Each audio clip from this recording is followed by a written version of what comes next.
Good morning, everyone, and welcome to the session Carbon Capture and Utilization, taking us toward net zero. If you want to hear this talk in French, you can click on Global Interpretation plus English. And si vous voulez entendre cette présentation en anglais, you can click on the presentation, on the Global Interpretation button, English. So I'm Celia Sapar. I will be the moderator of this section. I'm a Director of Communication and Climate Science at CO2 Value Europe. It's a European association representing the carbon capture and utilization community. And today we have the chance to have two CCU sessions. The first one this morning, so to set the ground on the role of CCU towards a net zero world. And this afternoon at 2 p.m. Paris time, you will hear about some field examples of CCU applications. Each sessions will include 4 presentations, and you will have the chance to ask your questions during the talks in the chat function here. And I encourage the different panelists to also answer maybe during the talks in the chat, but all the questions, or at least we will try to address as many questions as we can in the Q&A discussion at the end of the talk. So we'll do our best, especially if there are many questions. So now it's my big pleasure to introduce Michael Karras, which is a director of the Nova Institute in Germany, and who will introduce the concept of renewable carbon. So Michael, the screen is yours. I'll let you share your screen. Yeah, many thanks for the kind introduction. I will try to share my screen. So I hope you can see it well. Yes. It's okay? Yes.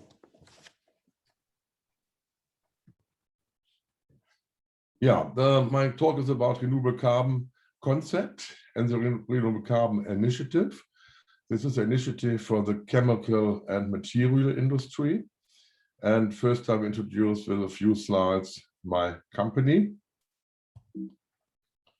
1 second, please. So I hope you can see the second slide.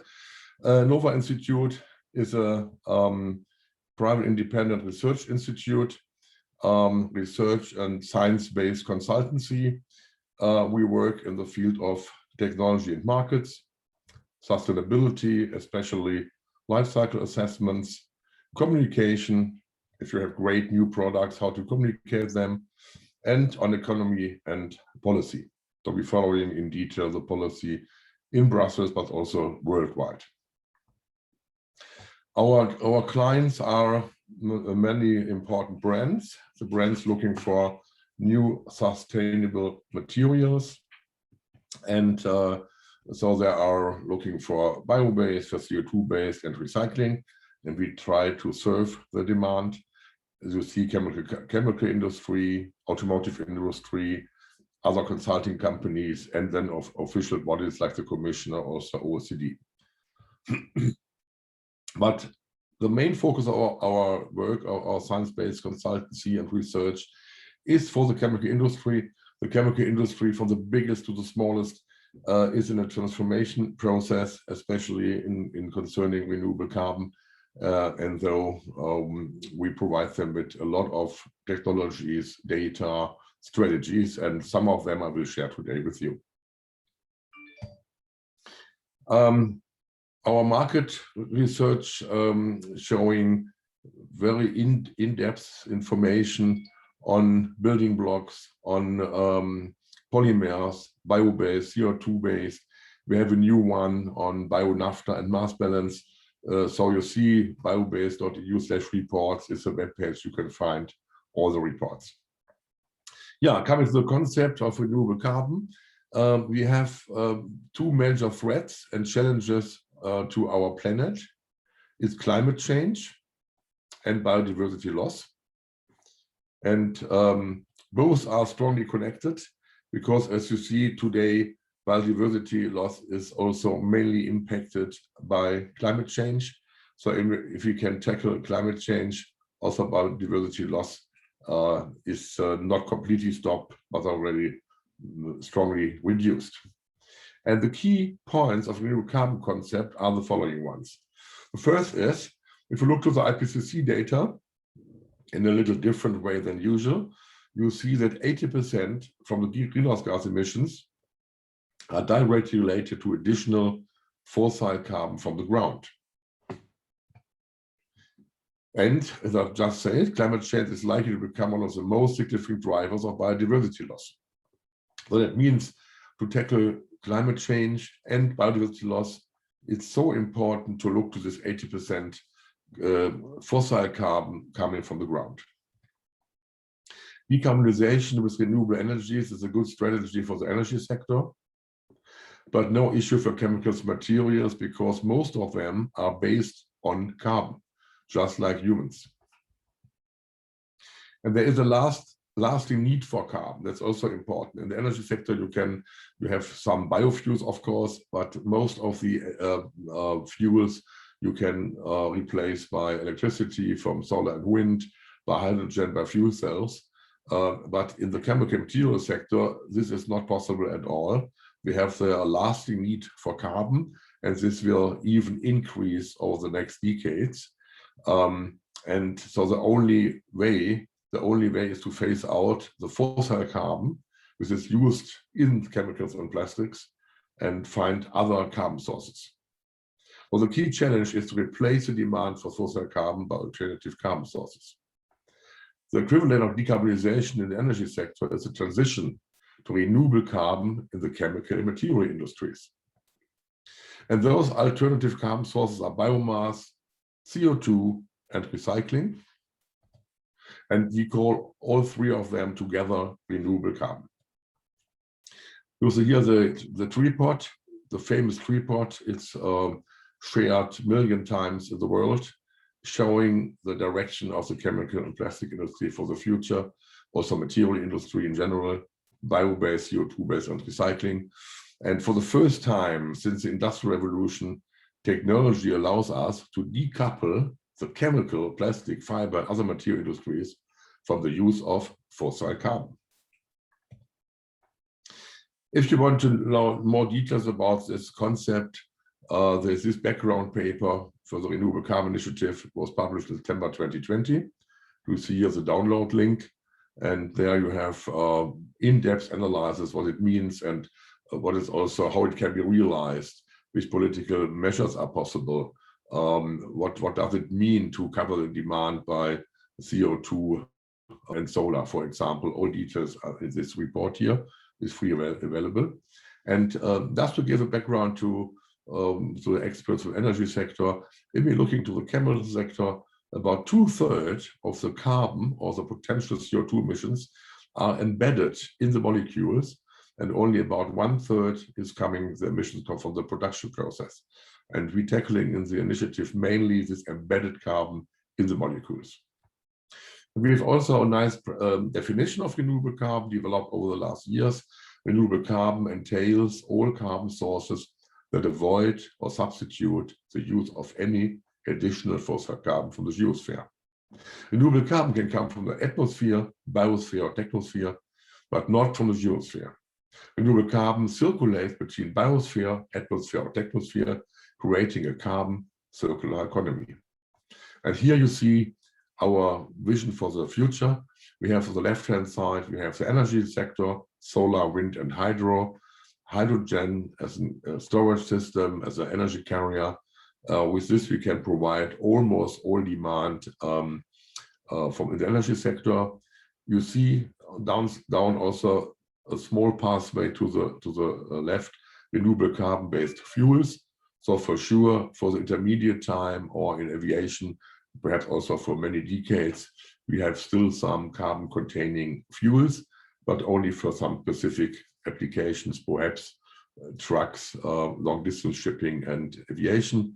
But also here are other options possible in the future. In the material sector, you see this the three carbon sources: CO2, biomass, and recycling. CO2 is produced together with hydrogen, methane, methanol, formic acid, and many other starting points of the chemical industry. Here, this picture, we show this the first time ever. It's showing the world carbon demand for chemical and plastics.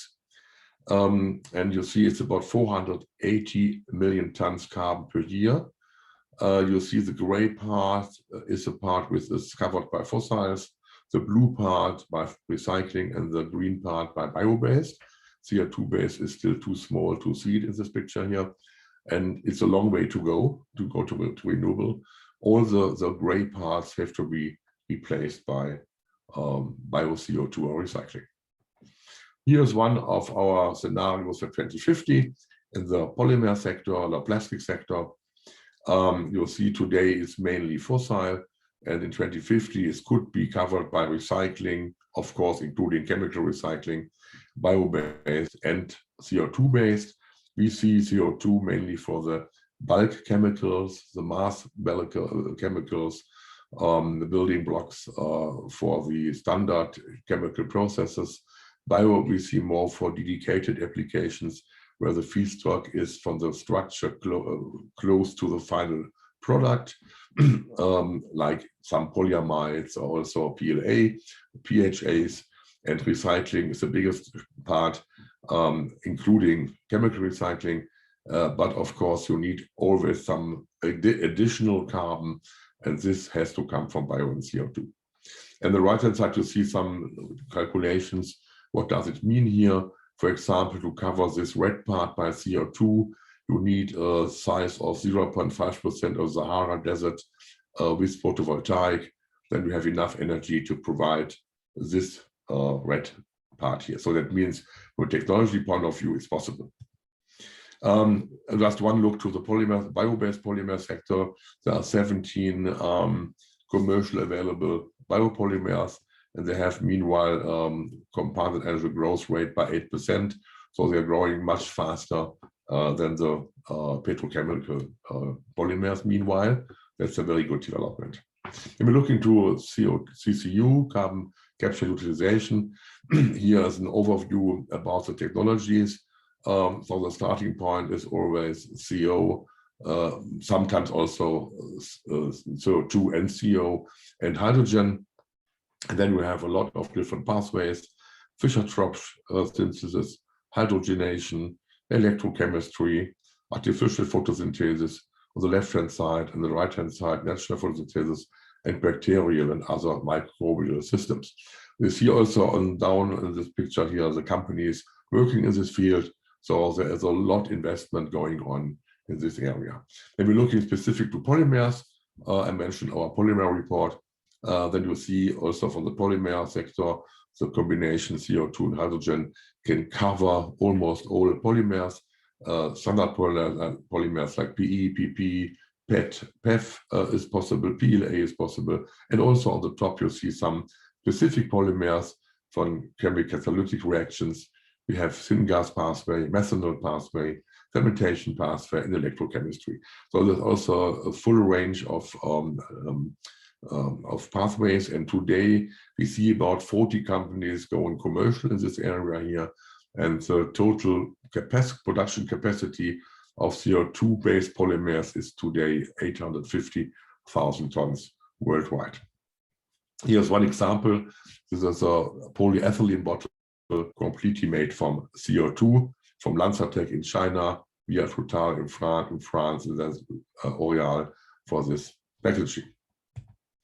Now, my last few slides are the Renewable Carbon Initiative. This initiative founded in September 2020. And the aim of the initiative is to support and speed up the transition from fossil carbon to renewable carbon for all organic chemicals and materials. And here's the member info.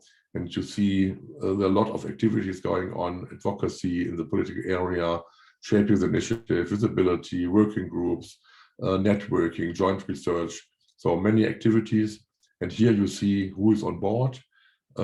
We see as partners of the CO2 Value Europe, Global CO2 Initiative, Go PHA, and Textile Exchange. So the CO2 is here very strong. Then you see a lot of companies. I have not the time now to go to all details here. We're aiming to about 100 companies.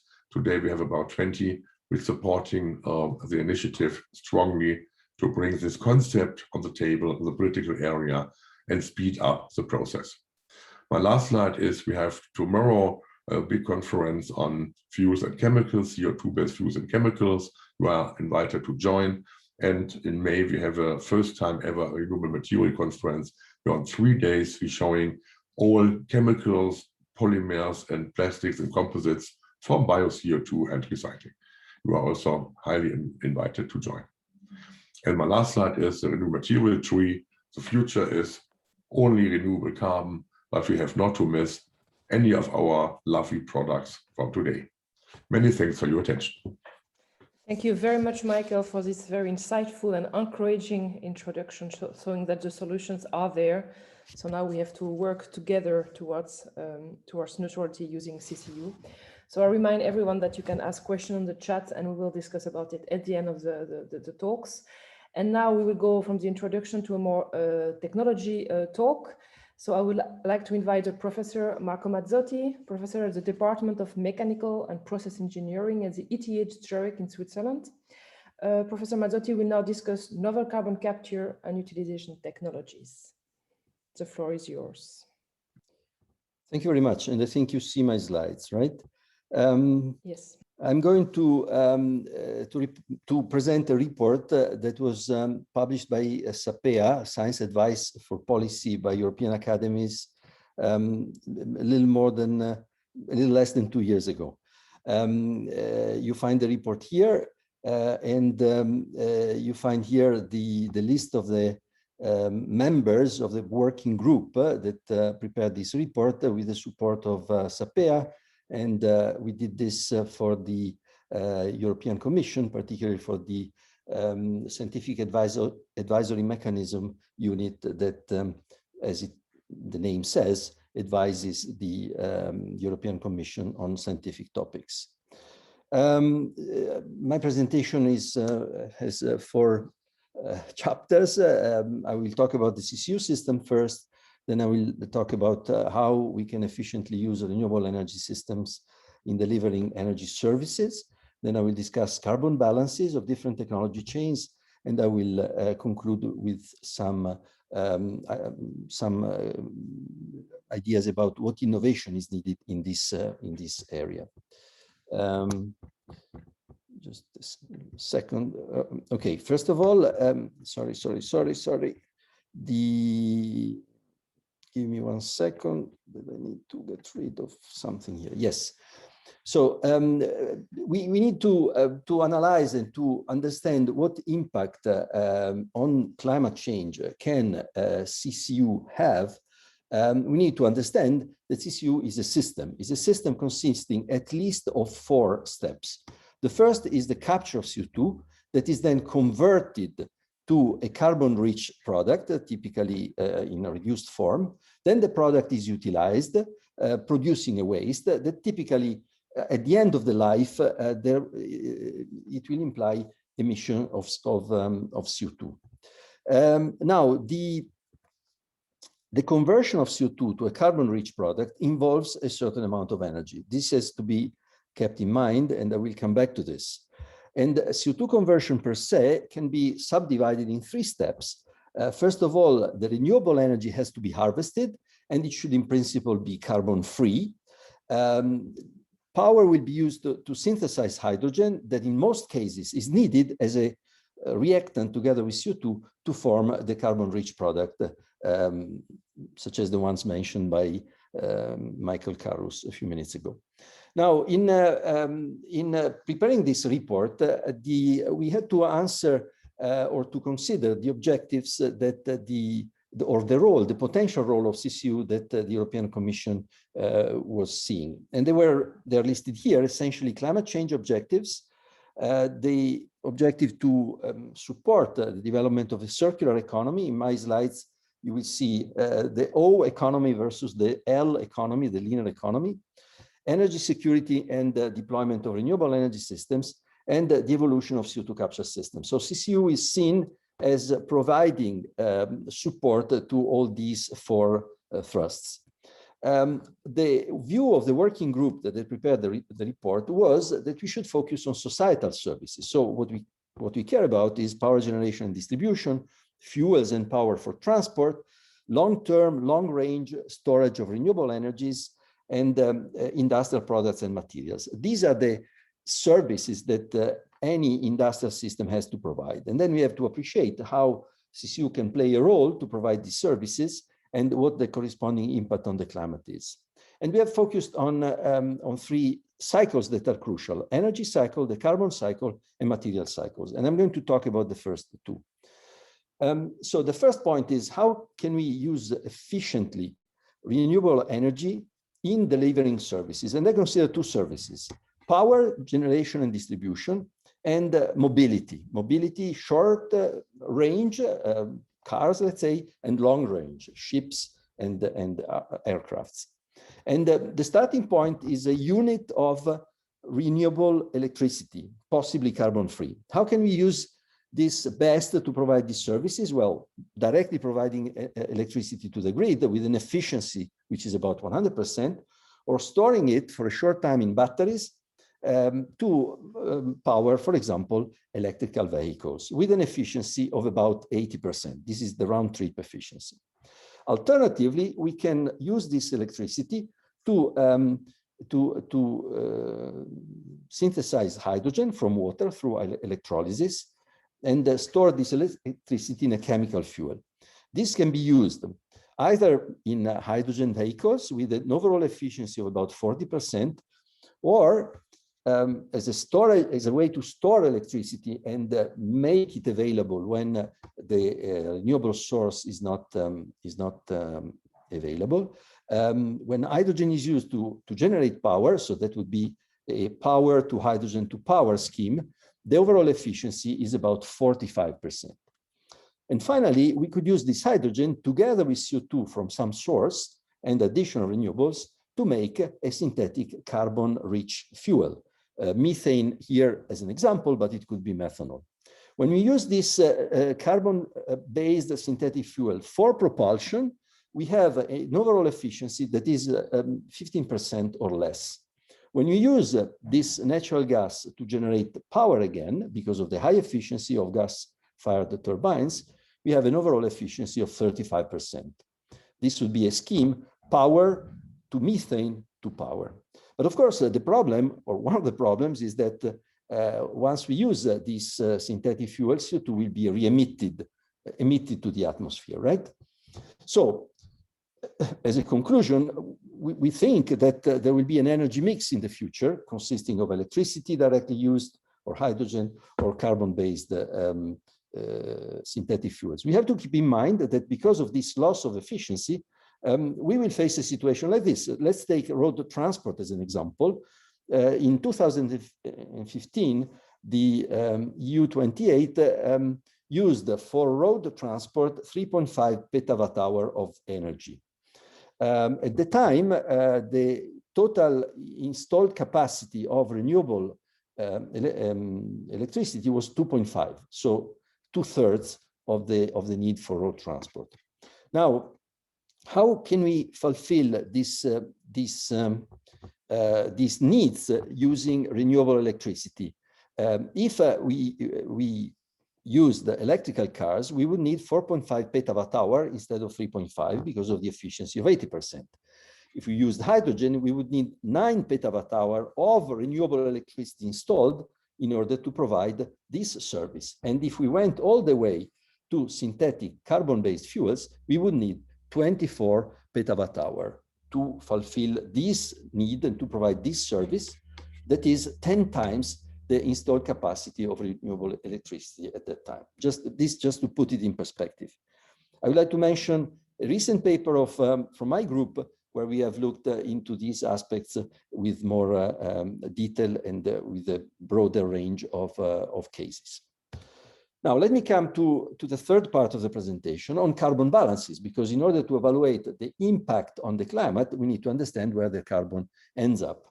And I will build a slide which is pretty complex, where I look at different cycles, different carbon cycles, starting from the first scheme, which is basically a very simple illustration of our linear economy, where we take fossil fuels from the underground, this red arrow, we use them somehow, and then we emit CO2, the black arrow, that ends up in the atmosphere.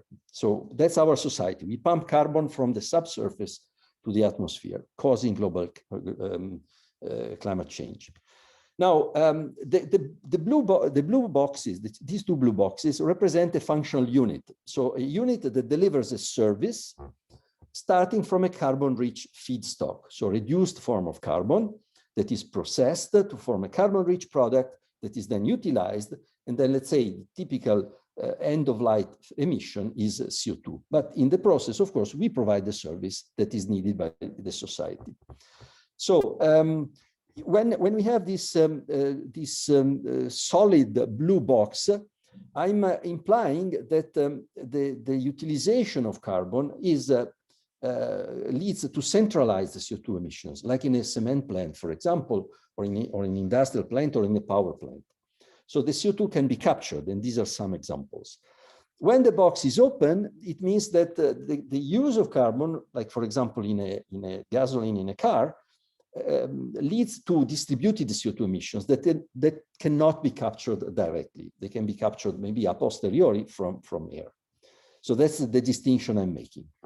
And you see the two explanations here. Again, this is our society. It's a linear economy that leads to positive CO2 emissions, right? That's what we want to get rid of, what we want to avoid. How can we do it? Well, I'm using some symbols that will be clear during my explanation. How can we make carbon neutral? What we are doing here? Well, the first possibility is to couple whatever point source CO2 emission with a CO2 capture plant, post-combustion CO2 capture, as you see here, with storage of CO2 underground. This is, with some simplification, leads to a net zero CO2 emissions scheme. This can be applied also when the emissions are distributed, provided we couple, we capture CO2 back from air. This symbol represents a direct air capture process.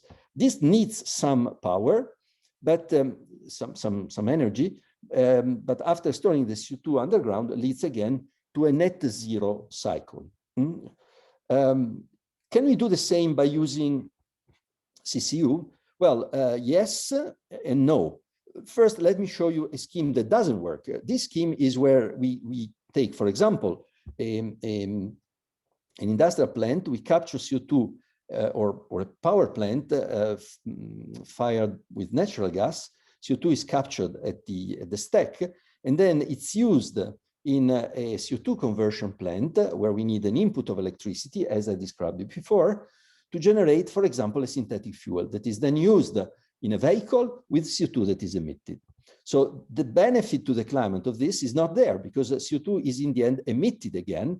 Yes, we use the carbon twice, but that's not a net zero solution. So it's a linear economy still with CCU. CCU can be used to make a net zero solution, but in this case, let me show you this case here where, again, we form using CO2 capture from air. We form a carbon-based, for example, synthetic fuel that is then used in an aircraft, for example, with emissions of CO2 that is then captured back. So we have a circular economy with direct air capture and carbon utilization, as we show here. In this scheme, this is the typical scheme where we use a synthetic fuel, possibly based on carbon in this case, to store intermittent renewable electricity. The synthetic fuel is used now in a centralized plant, for example, to produce electricity. So to produce electricity, in this plant, CO2 is captured through this post-combustion CO2 capture, and the CO2 capture is used to synthesize again the synthetic fuel. What this system does is to store renewable electricity that comes in and make it available at a future time at a different geographical location. We can create a circular economy, as my colleague said a few minutes ago, by using biomass. And I think these two schemes are pretty obvious. But let me come now to the last case, which is so important in the future of our energy and industrial systems, the possibility of generating negative CO2 emissions. And to generate negative CO2 emissions, and I'm talking about net economy in that sense, we have two possibilities. Either we get CO2 from the air through biomass, and then this biomass can be converted, for example, into energy or into a biochemical that can be used elsewhere. But during this transformation, CO2 is captured and then stored underground. This is the BECCS scheme, bioenergy with CCS. Or we can achieve this by capturing CO2 from air, investing energy, and then storing it underground. This is the direct air capture with the carbon storage solution. So let me summarize. First of all,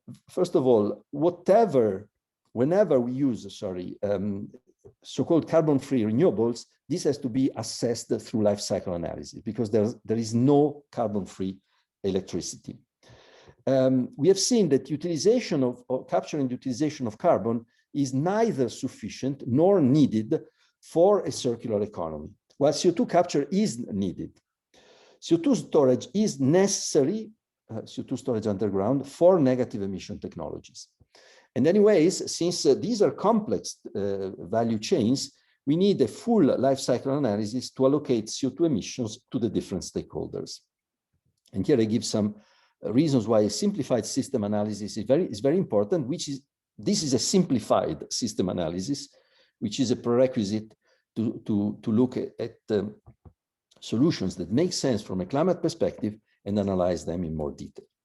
And here I also indicate a couple of papers from my group that have been published recently, where you find more details about net zero CO2 emissions in the chemical industry and net zero CO2 emissions for the aviation sector. Let me conclude with what innovation is needed in this sector. And I have 4 points. The first is a policy perspective. So we need measures, regulations, and incentives that should examine the energy system, including CCU, in a holistic, integrated, coordinated, and transparent manner. The second is a systemic perspective. A system approach is required when evaluating the energy system and its CCU subsystems. And we concluded in the report that progress is needed in terms both of stakeholder awareness and of consistent definitions of system boundaries and of reference data sets. From a technology perspective, there are certainly scientific and technical challenges in 3 areas at least: collection and purification of CO2 from different sources, synthesis of green hydrogen via water splitting powered by renewable energies, and the reductive activation catalytic technologies for CO2 conversions to fuels and to chemicals. Then I would like to add a 4th point that is not part of the SAPER report, but I think it has emerged clearly in the last couple of years.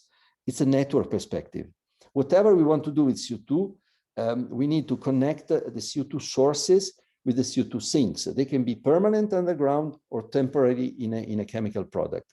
But there is an urgent need to develop a Europe-wide CO2 network that will serve all the CO2 sources and the CO2 sinks. Thank you very much. Thank you very much, Professor Mazzotti, for this very interesting presentation and for having brought us through the complexity of the different impact of the CCU technologies. There are some questions coming in the chat, so we will definitely address that at the end. So thanks a lot. So I will quickly go now to the next talk to make sure that we have enough time for the discussion at the end. So the next talk will be presented by 2 speakers, Charlotte de Lorgeril, Partner Energy and Climate Analysis, Center Global Lead from SAIA Partners, and Jan Lesest, Consultant Senior CO2 and CCUS. So Charlotte will start and they will together present the role of CCU and how sectors should be structured and barriers lifted to allow for CCU to support carbon neutrality. So the floor is yours. Can you share your screen? Does it work? Yes.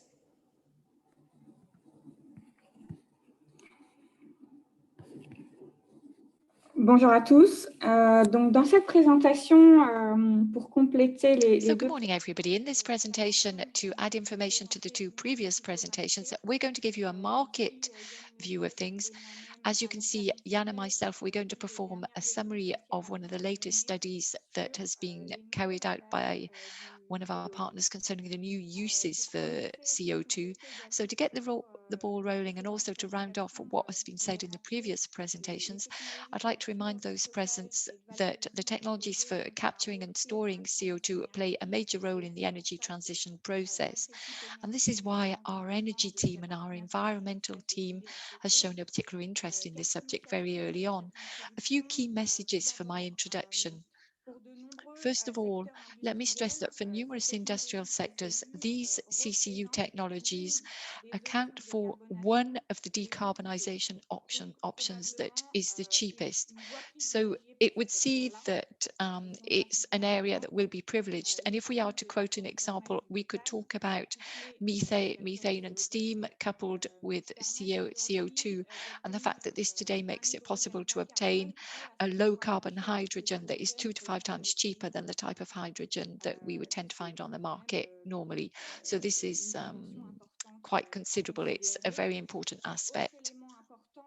Another aspect that is important is that when it comes to capturing CO2, sometimes it is the only technological option that is available in order to decarbonize certain processes in certain sectors. In particular, when they're not able to count on only renewable energies. And just to quote an example, look at the cement industry, for example. 2/3 of their emissions are due to decarbonisation of lime and only 1/3 to energy. The European Union and the IPCC, the International Energy Agency, they've confirmed the key role played by the CCUs in order to be able to achieve savings from a low carbon perspective, or to be able to achieve carbon neutrality. And so the graph that we'd like to show you on the left-hand side of the screen basically shows you two curves. The first curve shows you the evolution of emissions based on the policies that have been announced to date. And then the lower curve, the sustainable development scenario, as we call it, the downward curve, shows a trajectory that is in line with the Paris agreements. And we can see that on this graph, the recourse to CCUs makes it possible to reduce to 9% the difference between the two scenarios. And this is quite considerable. And hence, this demonstrates the key importance of these technologies when it comes to the energy transition. We also wanted to share the information on the right-hand side of the screen with you, and this refers specifically to our optimism in relation to the market situation. The market situation is favorable, but is also going to become increasingly favorable. Look at the price of the ton of CO2. It's going to increase rapidly over the next few decades. And if you just look at the example of France that we're well familiar with, there is a commission that is called the Energy Commission that came together in 2012, mandated by the Prime Minister. And they say that for 2030, the price will be 250 euros per tonne.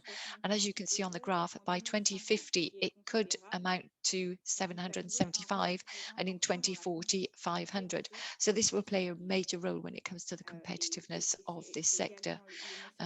It's also the key message that I wanted to add as a knock-on effect of this. These technologies gradually are going to gain ground. They're going to become more competitive. And we can already see today that when it comes to capturing CO2 from industrial waste, for example, and I could use the example of the ammonia industry or the biogas purification industry and look at the capture cost price, which is currently very low. So to conclude on these elements of introduction, what I'd now like to do is share with you the results of a very recent study that was carried out by IRENA that considers that capturing CO2 in a gas production unit will only cost $42 in 2050. And in cement plants, we should have a figure that enables us to confirm that this sustainable development scenario trajectory is realistic.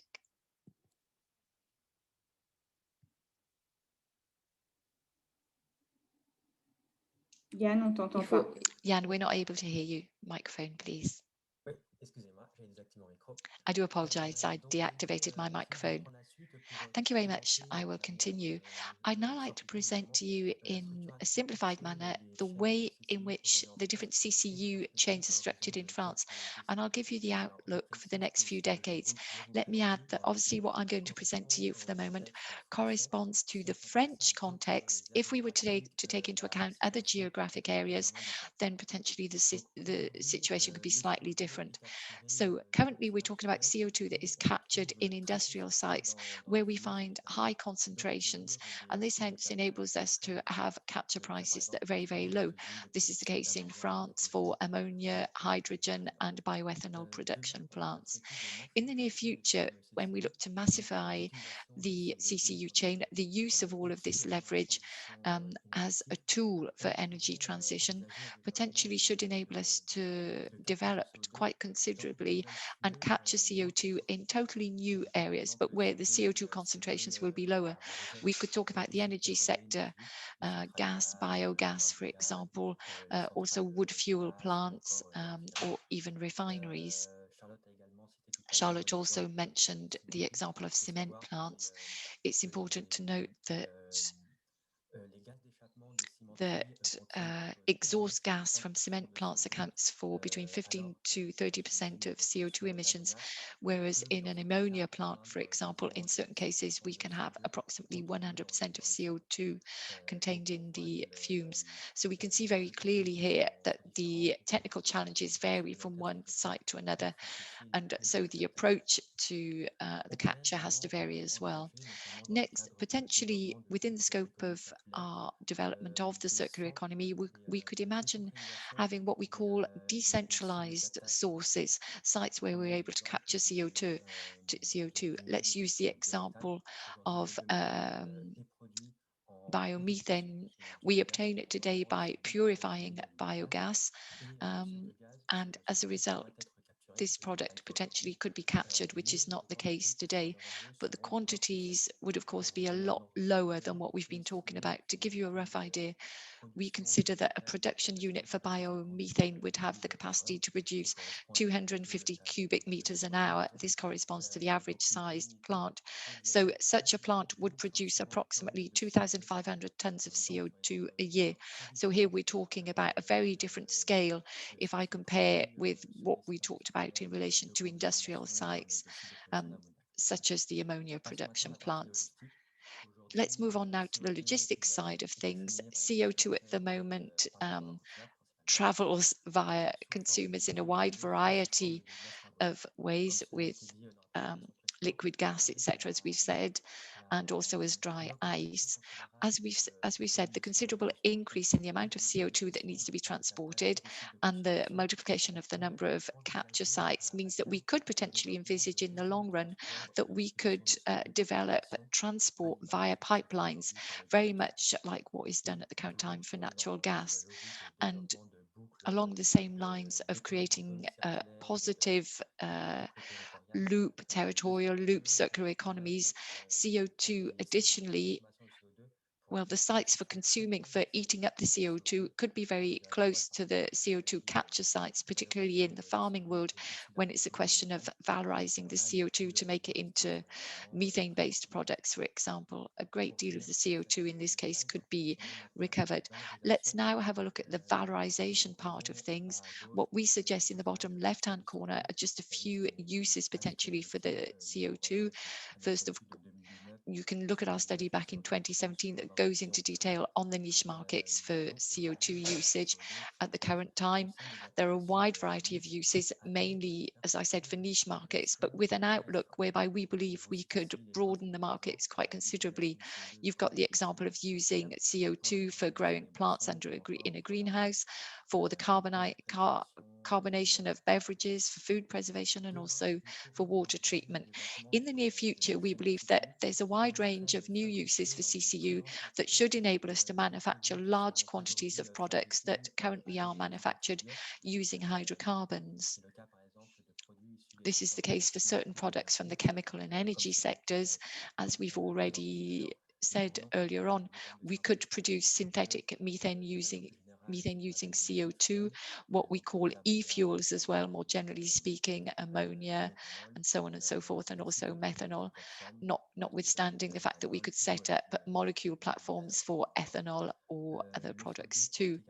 CO2 could also be injected into concrete. This would speed up the hardening process, and this would move from a few days to just a few hours. So this means that CO2 could be stocked in the concrete for long periods of time. And last but not least, it could be used for the growing of microalgae that could then be used for producing biomethane, for example, or used in the food sector, or for producing high added value nutriments. And we performed an exercise as well in order to estimate the potential market, the potential CCU market in France on a long-term basis. And we have a few areas that are key areas. Methanation, first of all, synthesized methane, as we've said, the use, the production of methanol, and also the culture of microalgae. The figures that I'm going to show you now, I must stress, are figures that account for an estimate of the theoretical demand. We are not talking here at all about something that is etched in stone. It's not a scenario as such, not a prospective, realistic scenario. We're simply asking ourselves the question that if this was the vision, and we admit it's very forward-looking and positive, what would the impact be? So we reach the following conclusion if we look at these four usages, that the volume of CO2 consumed could amount in France to up to 33 million tons through methanation and through the production of methane. To give you a rough idea, it's important to note that the current demand in CO2 can be assessed at being 1 million tons. So consequently, it's a market that the size of which could be multiplied by 3. And when I presented the previous slide, this means that we could change our current organization, make it a lot more efficient. And just to give you a rough idea, the scenario for the national strategy for France means that currently between now and 2050, we're able to imagine that all the construction sector, all the industry and energy sectors will issue approximately 30 million tons in CO2. So as we can see, the CO2 that remains available in France, even taken into account the attempt to achieve a carbon zero approach, means that there will be enough CO2 available to feed French industries in order to be able to develop new uses that will replace those products that are currently manufactured using hydrocarbons. And without further ado, I'll now pass the floor back to Charlotte to present the conclusion and provide just a few pieces of key information that can be of interest to those of you listening. Yes, so to conclude on what I'm saying, we wanted to share 4 points with you, 4 prerequisites to make it possible to fully develop the CCU value chains. The first point that is very important, of course, is the social acceptability of the CCU chains. It's very important to reassure, to prove, to illustrate the virtuous nature of the CCU chains. One example of this is that a certification process for projects could be a good idea. Next, when it comes to territorial loops and the circular economy, it's also important to favor this locally and ensure that you get buy-in from the local inhabitants for the CCU processes. The third point that we felt was important, and the previous speakers did broach this as well, it's important to have the appropriate regulatory framework for the valorization of CO2. Just to give you a tangible example, currently, for example, what would encourage a biomethane producer to recuperate the CO2 from his or her business activities if they don't cover the cost of the carbon capture? The next point is that it's also important to work on certain logistical aspects. This has been broached by the speakers. CO2 at the current time, for example, it's delivered by truck. That has a cost, and it also has a carbon footprint, of course. Given the projected increase of the number of capture sites and the increase in consumption, we believe that we will have to study in the future other solutions from a logistics perspective, and we need to potentially think about constructing dedicated transport networks with a piping system. The last point, and this is something we've also mentioned, the competitiveness of the different technologies we've talked about. We need to enhance their competitiveness, developing these technologies that make it possible to capture carbon in small structures. We believe it's important. This is something that needs to be continued with. The capturing solutions from exhaust pipes, for example, with low CO2 concentrations. This is something that needs to be developed. But the most important efforts, I believe, can come from the usage. There's a massive amount of potential, we know, but currently the problem is that everything that revolves around carbon capture and usage is not competitive. Just to give you one idea of a figure, today you need 150 to 200 euros per megawatt to be able to produce synthesized methane using renewable hydrogen, whereas gas prices are less than 20 euros on the European spot market. So as you can see, there's a massive amount of effort to make our work more competitive, but research is continuing and the context is more and more favorable to our work. So thank you very much. Thank you very much, Jan and Charlotte. Thank you very much, Jan and Charlotte. Market and economy perspective. So some questions are coming in the chat. We will address them at the end of the session, so in 15 minutes from now. So now it's already the time to give the words to the last speaker of this morning sessions, Olivier Lopez, Chief Executive Officer at Etia Ecotechnology. He will address less conventional CCU paths, which is to use pyrolysis as global solutions to decarbonize the industry. So Olivier, I give you the word. Thank you. Okay, I will share my screen. Okay, I think there is another. The last presentation needs to be off, right? Yes, please, Jan or Charlotte, can you just stop sharing your screen? Thank you. Now you should be able to share your screen, Olivier. Yeah.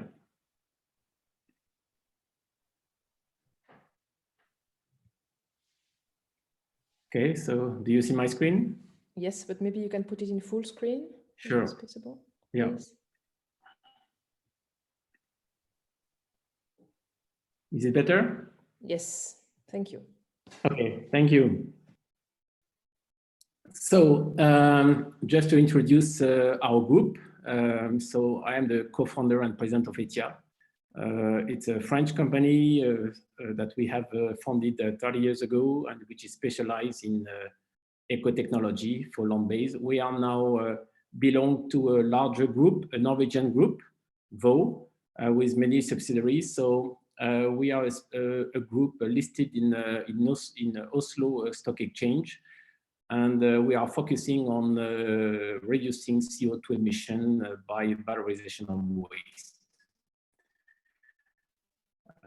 We have different companies, companies for manufacturing equipment, companies to produce technologies for cruise shipping industries with Scanship, and for Etia, with Etia for land-based. We have also companies that are doing recycling and robotic. And we have also companies that are doing a build, own, and operate plant in order to provide commodities. Our main challenge, as I said, is to reduce the CO2 emission. And we can see on the right part of the slide that the emission comes from essentially from energy sector, and of course from fossil fuel, solid fuel, liquid fuel, and gas form. At Etia and globally in our group, we have chosen different routes to reduce the carbon footprint. One is to avoid production of fossil fuel by producing recycling energy from polymers waste, and especially from plastic and tires. And of course, if we use the energy or chemicals, if we use this plastic waste, it means that in the same time we avoid the utilization of fossil fuel, and then we avoid the CO2 emitted by the production of those fossil fuel. The second route is to develop neutral CO2 energies from biomass. And then we turn biomass that can come from forest, agriculture, wastewater treatment plant into renewables energy and material. The third route is to develop a carbon sink. It means that we produce a long-term carbon storage material, such as biochar for agriculture, or some activated carbon or carbon black, or other carbon that can be used as an electrode. So in this sector, the idea is to produce carbon that will never be burned and then never produce CO2 emission. And the fourth is to promote electro technologies, means technology that use electricity, powered, of course, by renewable energy, rather than using fossil fuel equipment. So at VO, if we look at the possibility to reduce CO2 emission, we are developing technologies to produce hydrogen, to produce bioenergy from renewables, to produce other renewables, as I mentioned before, by biochar, for example. We develop technology that use electricity. We develop other fuel alternatives, such as pyrolytic oil from plastic waste, for example. And of course, we develop technologies that are quite efficient because of the technical options that we use. And of course, when it comes from the fact that we produce carbon material, we contribute to carbon capture and storage activities. Basically, what we are doing at Etia is to develop pyrolysis. Pyrolysis, as you probably know, is the heat treatment without oxygen of any carbonaceous product. So it is very important to insist that we do not burn, we do not combust the product, but we heat up the product in a way where we degrade, we transform the molecule into other molecule. Depending on the temperature, we produce liquid, we produce gas, and we produce carbon-rich material. So we have coming from waste, and waste can be, as I mentioned before, municipal solid waste. It can be biomass residue, forest residue, crops residue, plastic residue. And then depending on the temperature and operating condition, we can produce solid material that we call char. And from this solid material, we can produce biochar, biocoal, biocoke, which is a typical biochar that it's used in the metallurgy. We can produce pyrocarbon from plastic waste at very high temperature. We can produce recycling carbon black from tires, for example. But we can also produce liquid phase. And liquid phase, we can produce fruit flavoring, we can produce a biofuel, we can produce biochemicals from biomass.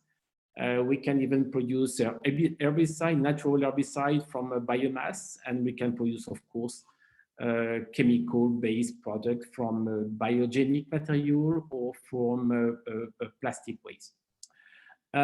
We can also produce a gas from pyrolytic processes, and this syngas can be used as a source of heat. We can use this syngas into gas engine or diesel engine to produce electricity, but we can also extract the methane, hydrogen, and of course, if we extract the CO and H2 with a Fischer-Tropsch process, we can rebuild and recombine the molecule in order to create chemicals.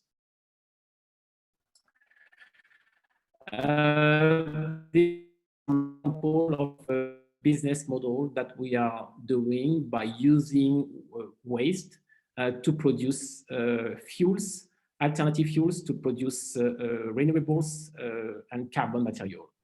We are active in a cruise vessel where we transform the waste, the waste that is generated by the people in the cruise ship with energy. So we transform this waste into energy to avoid the utilization of fossil fuel. We also produce biocoal, biogenic coal from a sewage sludge, in Japan. This is an example in Japan.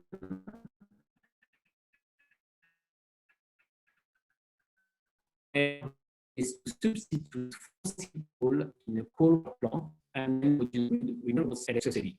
We produce also biocoke from biomass for metallurgy. As you know, in metallurgy, to produce 1 ton of steel, you need roughly between here is to produce biogenic coke from biomass in order to decarbonize the steel production. We have also experienced an industrial plant to produce biochar, which is a typical carbon sequestration of so we can sequestrate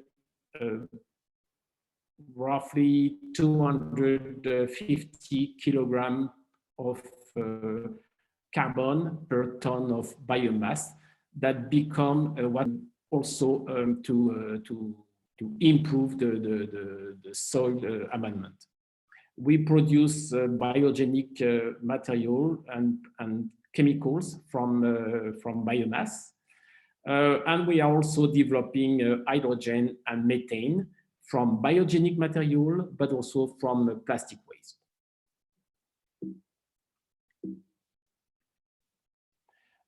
So now if we want to have a dedicated view on what kind of transformation we can do from biogenic material, you have here some example of what we are doing. We are proposing a pyrolysis process that goes from 500 degrees C to 1000 degrees C. And you have here an example of what we are producing from biomass residue. As I mentioned, biomass residue can be from forests, agriculture, sewage sludge, digestate from digester, for example. And produce solid form, biochar, for example, as a water retention product that is very useful for to improve the water retention in the soil, which is also a carbon sink. We can produce, as I mentioned before, a reducting agent for metallurgy, but we can also produce bio-oil for chemicals, biochemicals. You can see also that it's a very valuable process to produce hydrogen. You can see, for example, here, we can produce 36% of the syngas in terms of volume with hydrogen. So pyrolysis from biomass, it's a very good alternative to produce green hydrogen from biomass residue. This is some example just to illustrate kind of process that we can provide. So we provide a containerized system, we provide stationary plant, and basically we provide equipment that can treat from, I mean, up to 1 to 3 tons per hour of biogenic material. Now, if we look at what we are doing with plastic waste or polymers, this is roughly also what we are doing. So usually we use a non-recycling plastic waste and polymers in general, such as end-of-life tires, pyrolysis researchers, and you can see here a typical production of what we can do. We can produce crude oil that can turn back to plastic or chemicals. And two things which are very interesting, if you look at the syngas composition, 86% of the syngas can be only methane and hydrogen. So it's a very good possibility to reduce the use of fossil energy by recycling fossil waste back to methane, for example. But it's also a very good system to produce high quantity of hydrogen from plastic waste. Then we decarbonize a fossil waste. You see here, almost 50% of the syngas is hydrogen.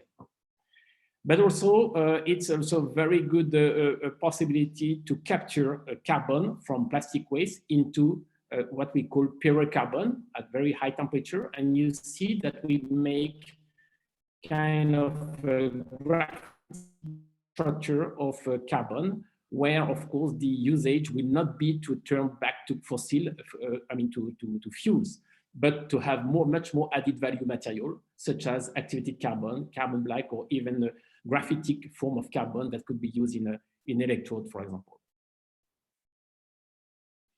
And some illustration of the plant that we are producing. Here again, from a few kilograms per hour up to a few tons per hour of plastic waste can be processed and valorized in our equipment. Thank you very much. Thank you very much, Olivier, for this very interesting discussion. So I would like to propose to all the panelists to come now and to put their video on. Olivier, we had some issues with the sound, so we have switched you off, but hopefully it will be better. So maybe everyone can come back now on the screen. And Olivier, you can stop sharing your screen, please. Yeah. Thank you very much. So I would like to start the discussion, but first thank all the people who have asked questions in the chat. And I would like to start with a quite general question that has been partly addressed already, but it's very important, I think, to make the point. As it has been discussed in most CCU paths, we need a lot of renewable energy. We have this constant discussion about, will we have enough renewable energy, and we will have enough green hydrogen, or at least low carbon hydrogen, to make CCU happen, especially when we speak about CO2 to chemicals and CO2 to fuels. So I wanted maybe to ask Michael to comment on this, please. Yeah, for sure, we need strong investment in solar, wind, and hydro energy. We see in some countries huge plans, like in Australia. There are interesting projects in North Africa, and also, of course, in countries like, for example, Germany, Netherlands, and France. This has to be speed up, but perhaps in Germany we could have end of the year a green party leading in the government, and then I think there will be very huge hydrogen projects. So it's depending on the policy of the next decades. Technology speaking is possible. There's also enough capital, but of course we need the right political framework to get enough solar, wind, and green hydrogen. In principle, it's worldwide not such a big problem, because in many regions, even today, solar and wind are already the cheapest energy form. This is confirmed by the International Energy Agency. So it's not rocket science to do it, but of course you need the political will to do it. Yeah, thank you, Michael, for this.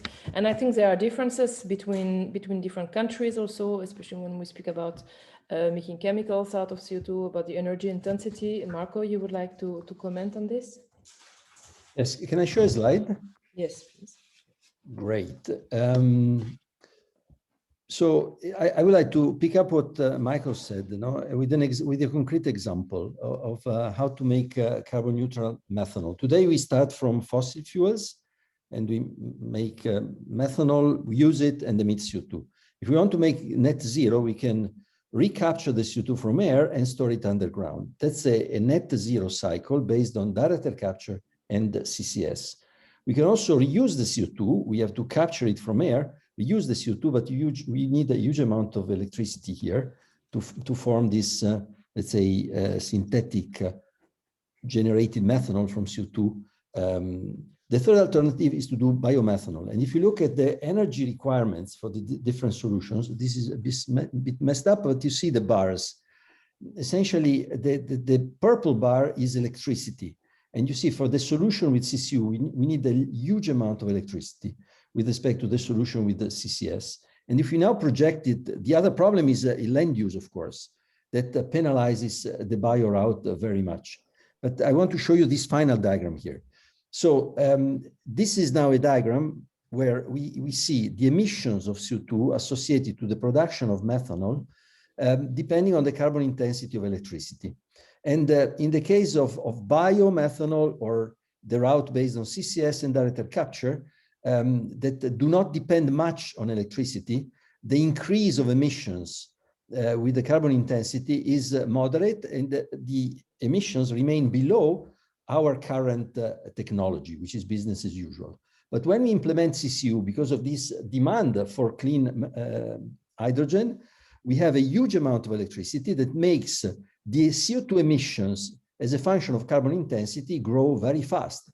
And what I want to underline is that for the average carbon intensity of the European Union, which is sitting here, using CCU and direct capture to make methanol today is worse than using fossil fuel and letting the CO2 be emitted. The situation, of course, is different in France, and that's why we saw so much enthusiasm from our French colleagues, because the carbon intensity of electricity is much lower in France, and indeed, CCU can be an option and better than using fossil fuels. But I warn everybody that using CCU requires that we have clean, carbon-free electricity.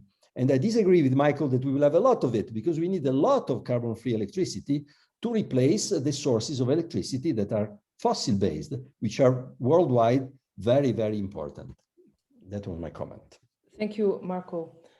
Yeah, well, I let Michael react, and then I will give the word to Jan. Just a short comment. You can easily calculate that to cover the carbon demand of the entire worldwide chemical industry, you would need not even 1% of the Sahara with photovoltaic.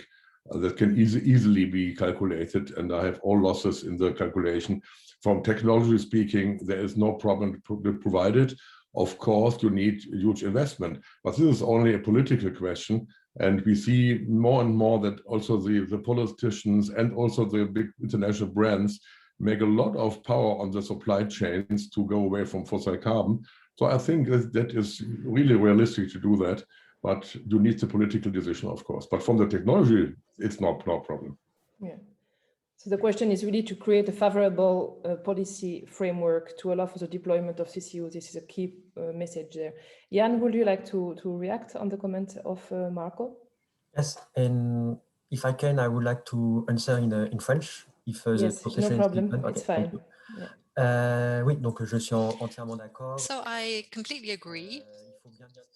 You have to differentiate eugenic emissions, as we've said, because these allow us to have a neutral or carbon streams, but it's also impossible. It's also important to realize that the optimistic scenarios, for the UGEC scenario, for example, do not plan a total shutdown of certain fossil energies, fossil fuels. Even with the implementation of the Paris Agreement, they will continue to be part of our landscape, perhaps to a lesser extent, but we need to find solutions to deal with these energies in Europe, in France especially. The stakes are different. The low carbon strategy aims to bypass fossil fuels, especially in the energy sector. And for the moment, what we know is that this is not incompatible with the current technical organization, where natural gas will be replaced by biomethane, as underlined. So the CCU requires a lot of energy, as we've seen. But when we talk about carbon neutrality, we're looking at the balance between emissions and CO2. We're not saying that CCU will be the final solution, especially when we're not using a specific kind of CO2, when there's not a loop system, but it can be part of the range of tools that will be available, notably because they'll make it possible to replace carbon-based products. So basically, depending on the mix being used, emitting CO2 and producing the combustion of synthesized methane is going to be more advantageous than if CO2 is emitted and we continue to use natural gas based on a combustion system. Now, concerning energy consumption, I agree with what has been said in France. Of course, we benefit from a very good mix, an energy mix. There's very little carbon use, and that's why our vision, what we've shown, reflects the French situation. It would be different if we had looked at things in other countries. Before I give the floor to Olivier, I would just like to... A last comment from Marco, you want to add something? No, so a last comment to jump on that, and it's also a question we got a few times in the chat. What will be the difference in terms of impact if we use the CO2 for like the fossil-based CO2 or the biogenic-based CO2 when we do CCU? Michael, can you react on that, please? Yeah, there is, of course, in the life cycle assessment, there is, of course, an advantage if you use biogenic CO2, because this is absorbed by the trees or plants as the same as in direct air capture. So to take it out of the atmosphere and then produce chemicals from it, and replacing at the same time petrochemicals. That's an important point in the LCA. If you do the same from flue gas, for example, from power plants, we have also a reduction in some cases like 50–60%, but you cannot go up to 100%. That's only possible with biogenic. It's a little bit a question of what is available and also what are the costs of the different streams. First, it makes a lot of sense to use point sources. And for point sources, we have today a lot of fossil point sources. So if we would utilize them, it would be already a strong reduction of CO2 emissions. Later, we will also have some biogenic point sources, also fermentation, food fermentation, biogas systems, and so on. They will also have CO2 emissions, biogenic CO2 emissions. And then we have air capture finally. But I think the first, economic speaking, first we should use the point sources. And there we should also use the fossil ones because they are there. We have the highest CO2 emissions from fossil than ever on our planet. And as long as this is the case, we should also utilize the fossil CO2 emissions. Also, they have not the same CO2 reduction as biogenic. Yeah. Thank you, Michael. Yeah, I think we can go from the net reduction of CO2 emissions to the net zero to the negative emissions. And I will go back after to Marco on that. But first, I wanted to react to Olivier's presentations on the fact that we speak a lot about the use of biomass and the problem, the constraint due to land use, of course, and the issues associated to this. Can you comment on this? So on how the use of biomass could, and especially in the sense of new technology, could play a role on the land use change and the pressure made on land use? I cannot hear you, Olivier. You should unmute your microphone. I think it's still mute.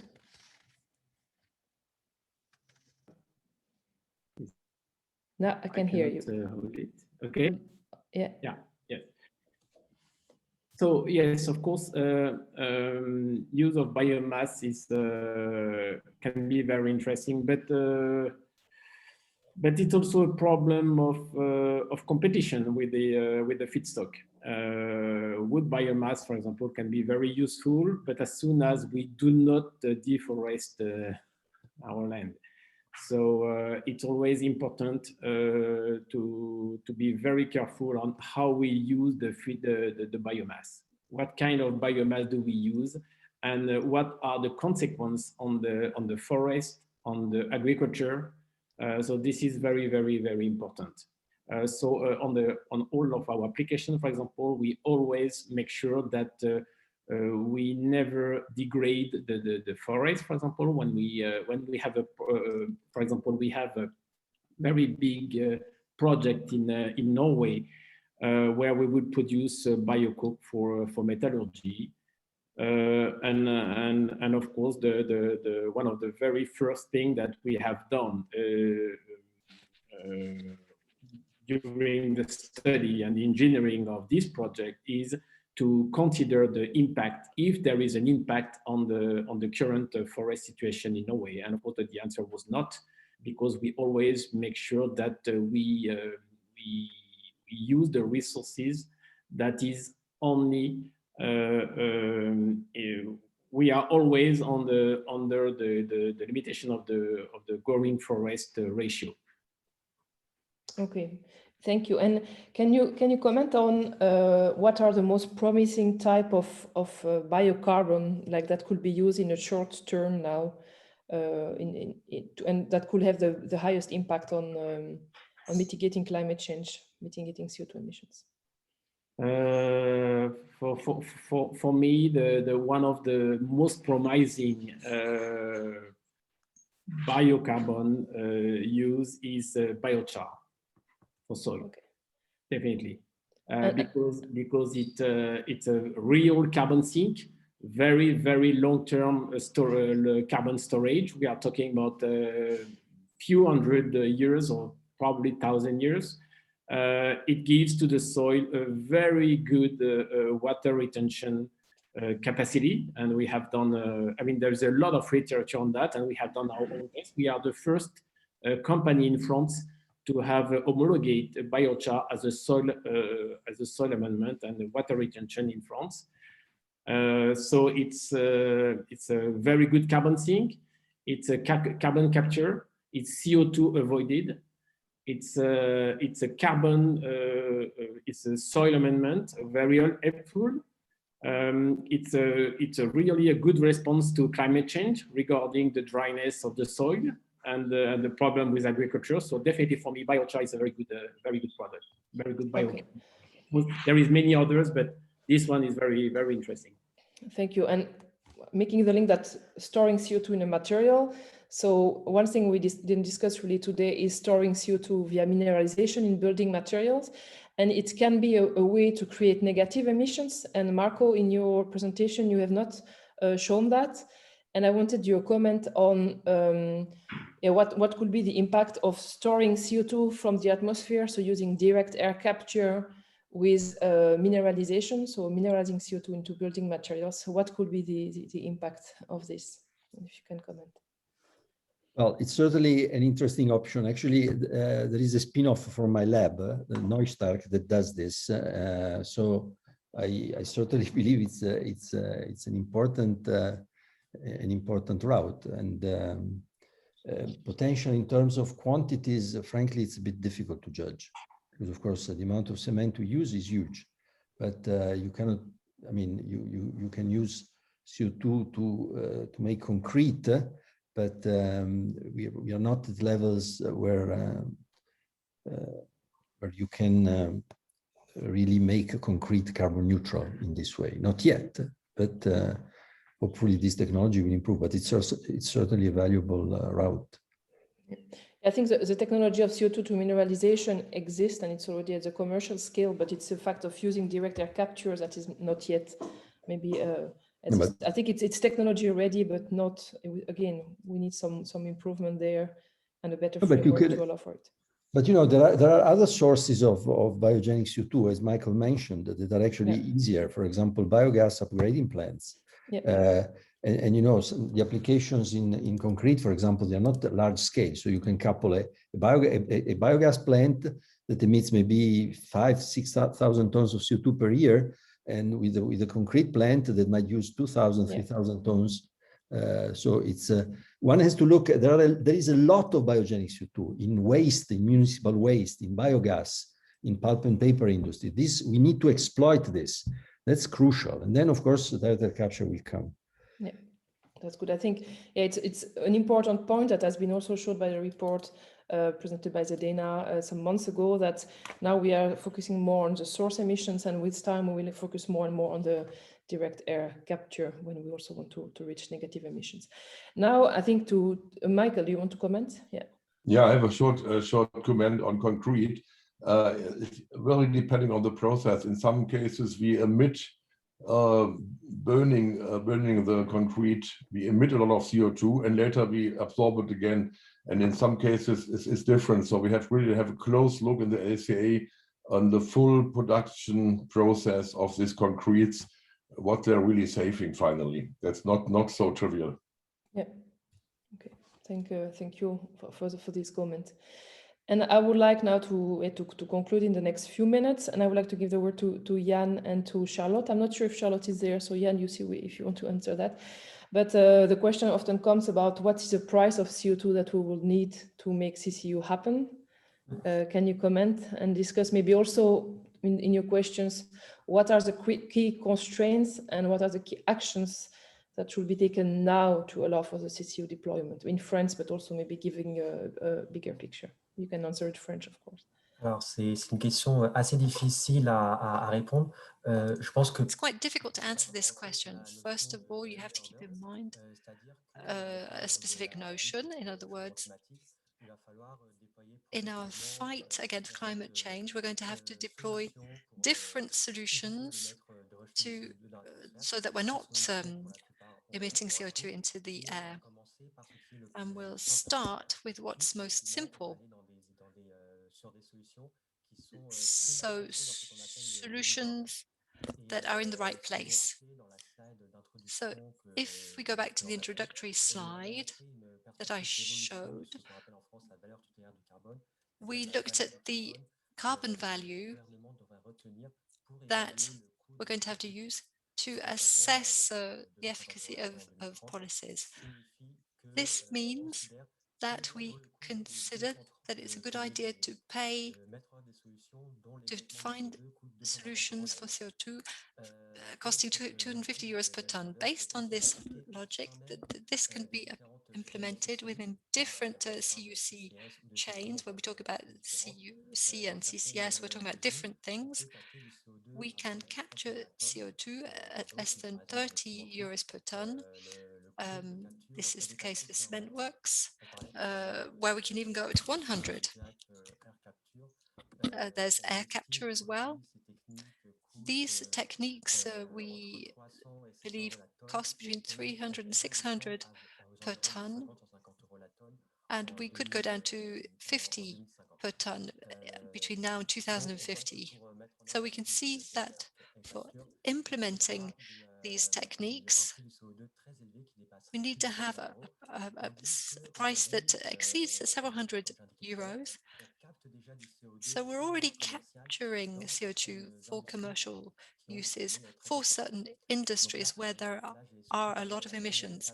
So I've talked about the first step, the capture, but then there's the transport cost that needs to be taken into account. That can vary between 5 euros per ton of CO2 and much more. And then you have all of the capitalization costs according to the use. And that's something that can vary greatly. So it's very difficult to give a specific figure.